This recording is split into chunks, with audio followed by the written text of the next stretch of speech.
อนที่ 22 มาชมวิธีการติดตั้งไม้กันกระแทกข้างลำเรือของเรือสำเภาเจิ้งเหอลำนี้ สวัสดีครับผมชเวงโลดเจริญสุกเกษมหรือในแบรนด์ของชเวงคลิปโมเดลเพื่อไม่ให้เสียเวลาไปชมเนื้อหาขั้นตอนการผลิตกันเลย และอย่าเพิ่งปิดคลิปไปไหนเพราะช่วงท้ายคลิปจะมีรูปแบบเรือสวยๆที่มีความยิ่งใหญ่อลังการมาให้ชมกัน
ปถัดไปมาติดตามชมวิธีการติดตั้งขอบรั้วดัดฟ้าของเรือจำลองลำนี้กันมาถึงช่วงท้ายคลิปกันแล้วขอแนะนำรูปแบบเรือสวยๆที่มีความยิ่งใหญ่อลังการงานสร้างที่เป็นเรือจากทุกประเทศทั่วโลกโดยการคัดสรรนำแบบเรือที่มีชื่อเสียงมีเกียรติประวัติที่ดีที่สุดของแต่ละประเทศมามอบให้กับท่านผู้ชมที่ชื่นชอบงานเรือโบราณโดยทางเฉวงชิปโมเดลมีรูปแบบเรือที่ดีที่สุดอลังการที่สุดกว่า100รูปแบบเรือที่ทางทีมงานของเฉวงชิปโมเดล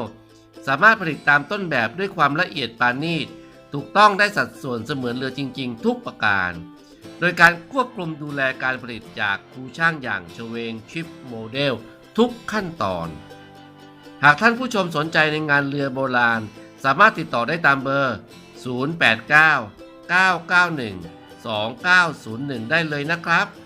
ฝากทุกท่านช่วยกดถูกใจกดติดตามกดกระดิ่งให้ช่องเฉวงชิปโมเดลเพื่อเป็นพลังกำลังใจในการทำคลิปในครั้งต่อๆไปและชมคลิปถัดไปของช่องเฉวงชิปโมเดลด้วยนะครับสวัสดีครับ